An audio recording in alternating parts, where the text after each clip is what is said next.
Hey, what's up, everybody, and welcome to the Jabin Chavez Leadership Podcast. I'm so honored that you and your teams are taking a couple of moments just to get a little bit better, grow a little bit bigger, and man, together I believe we can do a lot of good for the world, whether you're in the church world, the nonprofit world, whether you're out just running a business and you're looking for some tools and some handles to help you in your leadership journey. I believe that this podcast can help you. And so I want to remind you to like and subscribe.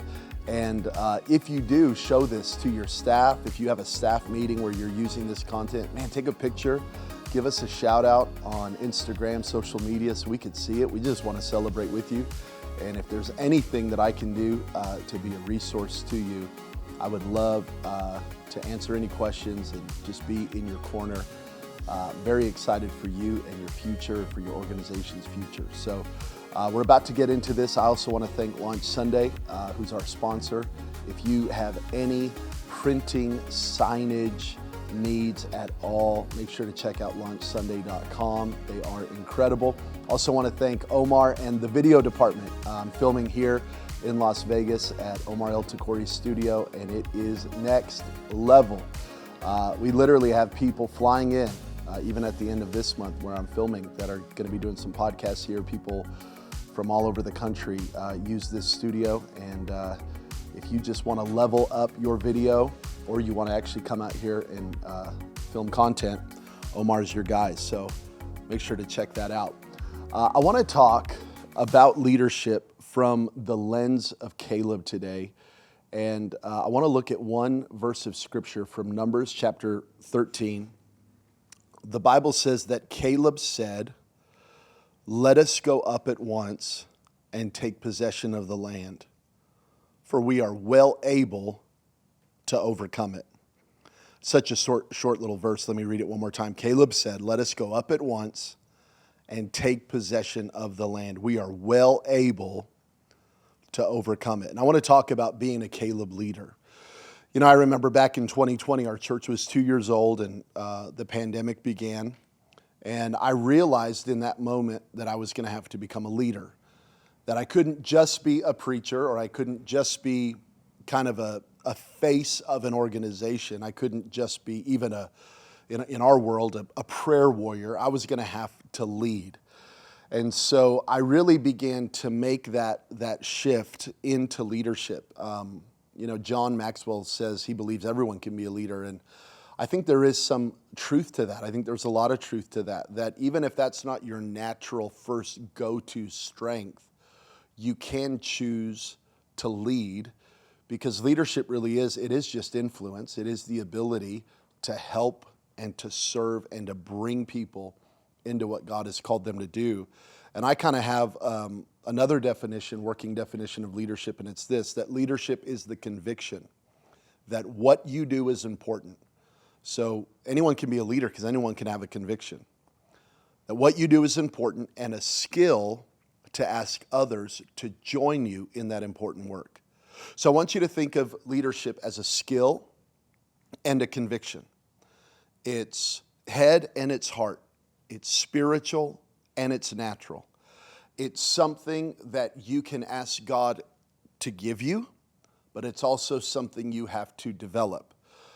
It's that natural thing, that natural gift that a LeBron James has, but it's also his work ethic. It's maybe that natural thing that someone has, that they can go talk in front of a crowd and it's easy for them, but it's also going to take work ethic. So it is a conviction and it's a skill. It's head and it's heart. And I believe that anyone can grow in that, because anyone can grow in the conviction that what I'm doing is important. Whether I'm raising children at home, whether I'm leading a church, whether I'm a real estate agent, it doesn't matter. No matter what you're doing, you can get a conviction. The conviction is not I'm important or I'm a big deal. The conviction is what I'm doing matters, because people matter, people's futures matter.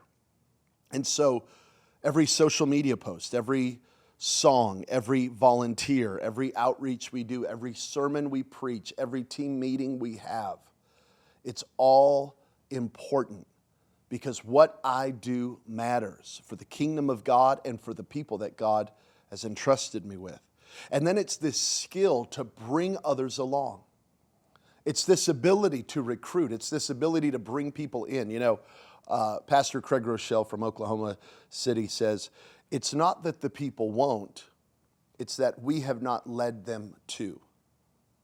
It's not that the people won't. Well, you know, our team just won't. Well, you know, our people don't give. Well, our church doesn't serve. Well, our organization isn't bought in. No, it's not that the people won't. It's that we haven't led them to. So I've got to personally grow in my conviction, and I've got to grow in my skill to bring others along. I think of Rich Wilkerson Jr. in Miami. He said, leadership is this ability to take someone where they didn't want to go at first. But once they get there, they thank you for taking them there. That's leadership. It's teaching someone to be generous, who when they first heard about generosity were arms folded and absolutely closed off to the idea, and now they live and love to give. It's leading someone to serve or to volunteer who would have never thought they had the time, but now that they do it, they don't know how to live without serving. It's leading your team to be bought in and excited about the vision of what's going on that at first maybe they were really closed off. Leadership is this ability, this skill and conviction, this head and heart that lets people and brings people into something that they didn't even know they could do or would want to do. But once you lead them into it, they thank you for taking them there. So now we read this scripture from Numbers chapter 13, and I just want to break it down for a couple of minutes. The first reality that I want you to see here is leaders communicate. Leaders communicate. Caleb said to the people, leaders have to talk. You must be able to communicate. I didn't say you have to be a charismatic communicator. I didn't say you have to be awesome on stage. I'm saying you have to get comfortable communicating. Your church, your staff, your business will never grow past the place where your communication is no longer needed. Your team must hear your voice. Communication can have systems and should have systems, but it also must be organic. And this is that skill of learning how to speak the language of your team and how to create language for your team and bringing them on a journey. You're never going to grow past this. You're never going to get to a place where I don't have to communicate anymore. I don't have to talk anymore. I don't have to be around people anymore. No, if that was the case, then you're unnecessary. AI will never be able to have a face-to-face conversation. You're going to have to continue to learn. Caleb said. Caleb didn't just think. Caleb didn't just pray. Caleb didn't just dream. Caleb said. You cannot limit communication down to just a program. You're going to have to communicate. Well, for church people out there, we have planning center. I sent the invitation. No, planning center is not communication. Scheduling is not communication. I wrote this down. The lowest form of communication in your teams is scheduling. That's like the base. No, you've got to talk. You've got to go to the dinner. You've got to take them to lunch. You've got to go to the coffee. You've got to make the phone call, send the text, reply to the email. Leader, I just want to ask you, are you communicating? If you're not communicating, you're not leading. And if you're not leading, your organization is dying. You must be in communication with your team and with your teams. For me, that looks as practical as picking up the phone and calling a team member, to sending a text, to being available for meetings. It also means that every week I hop in front of a camera and I send an update to our serve teams, which are like all of our volunteers, where I do just a quick update on the church and kind of what's going on in the life of the church. It means even practically walking out to the lobby or the courtyard on a Sunday and shaking hands with the church and just being available, taking meetings. I don't take every meeting, but I take meetings. I'm telling you, if I'm not communicating, if I'm just in the Word in prayer and I'm never communicating with the people, then I'm in trouble.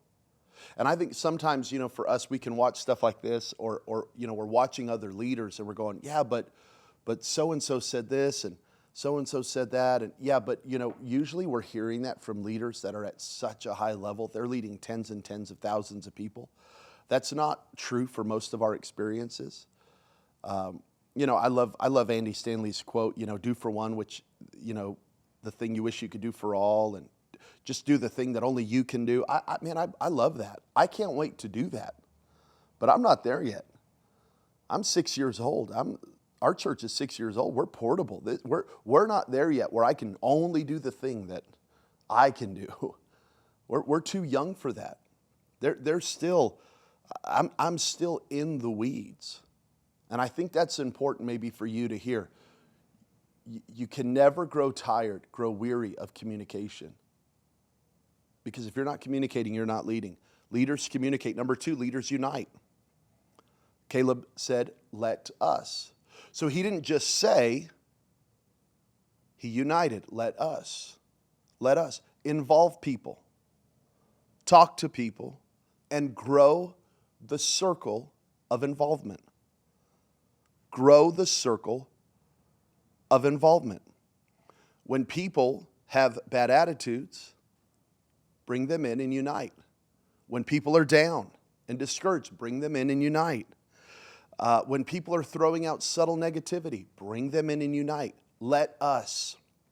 You've got to involve more people, not less people, and you've got to grow the circle. Never forget this. The circle can always get bigger. The circle can always get bigger. I'm not talking about, for high-level executive decisions. I don't mean that. But I just mean there should be something in your organization that's like, we want more people involved, more people here, more people in the conversation, more people around the table. The circle can always get bigger. Let us, bring people together. This is what Caleb didn't say, I'm well able to take the land. He said, we're well able to take the land. He was involving people. I think about Exodus 18. Moses is so proud of himself, and he's so proud of his leadership, and he's so proud of his leadership strategy. So he calls over his father-in-law, and he says, check out my leadership. I'm speaking to people every day, and I'm, basically acting as kind of a prophet and a judge and a king of this nation. I'm making all the decisions. People are coming before me, and they're, telling me what their needs are, and I'm making decisions. And Moses' father-in-law gives him this advice in Exodus 18, and I think it's so powerful. What you are doing is not good. Now, I want you to catch this. What you are doing is not good. I'm convinced that all leaders are doing something. The question is it good? Is it great? Is it best? Or are you just doing? He would go on to say, you're going to get tired, and the people are going to get tired, because a tired leader always produces tired people. So if I'm exhausted and my people are exhausted, I'm not doing it right. Think about that. If you're burnt out and you're tired and you're exhausted and you're getting that same feel from the team, you're not doing it right. Jethro says, what you're doing is not good. I'm not questioning that you're doing something. I believe you're doing something. The question is it good? Is it best? I love what Pastor Ed Young says. If it's not broke, break it. If it's not broke, break it. Maybe you're surviving, but you're getting tired and the people are getting tired. You've got to bring people together. A leader is a unifier. You're not a negotiator, you're a leader. Let me stop there for a second. You're not a negotiator, you're a leader. You're not negotiating with your teams to get what you want. That's what a businessman does. That's a political spirit. A leader brings everyone together under kingdom purpose. So leaders unite. Number 3, leaders set the vision. So he says, Caleb said, let us, here's number 3, go up.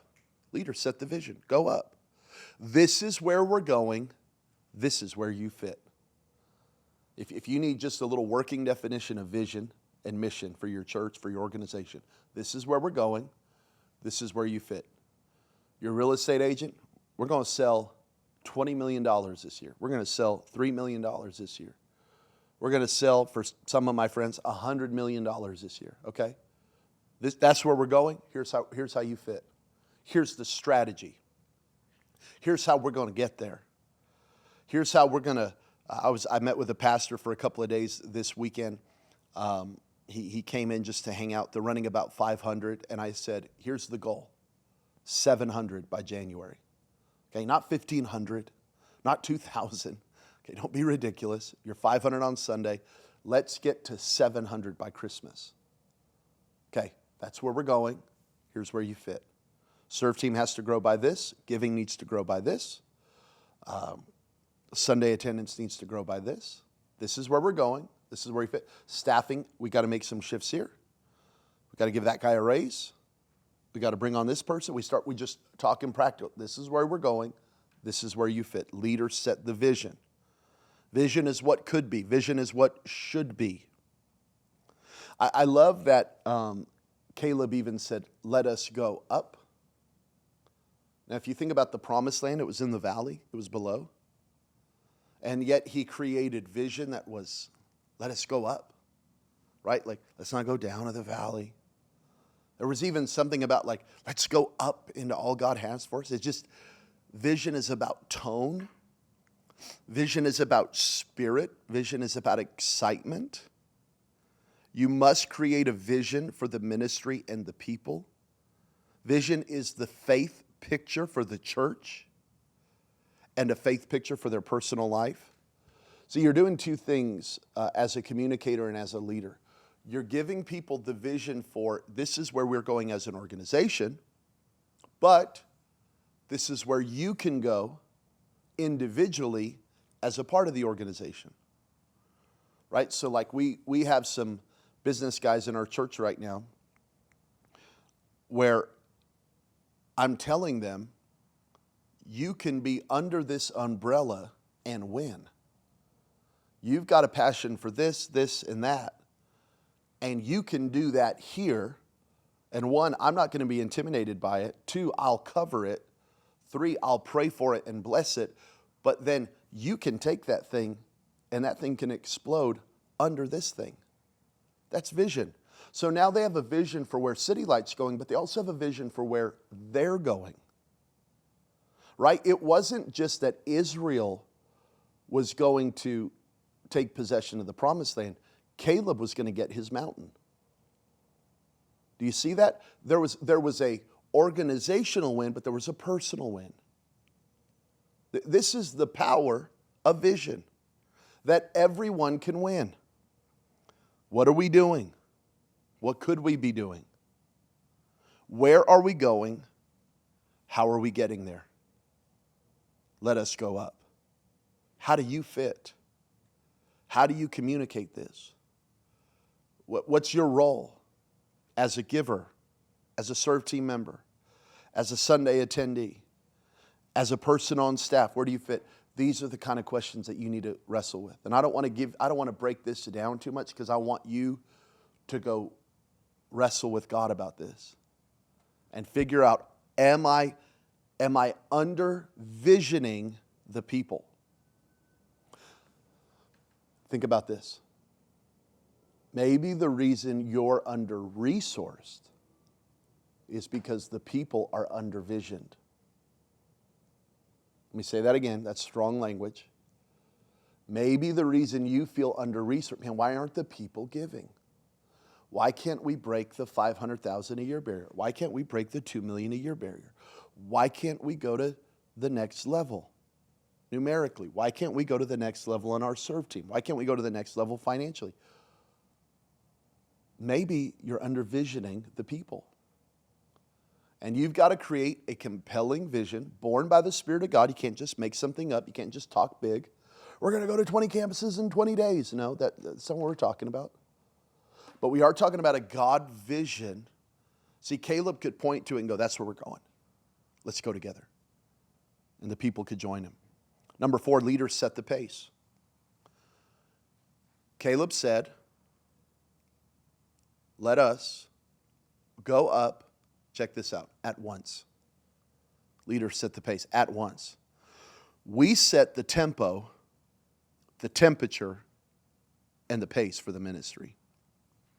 Don't allow the people to set the pace.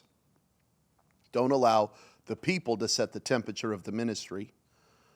We set it. We are the thermostat, not the thermometer.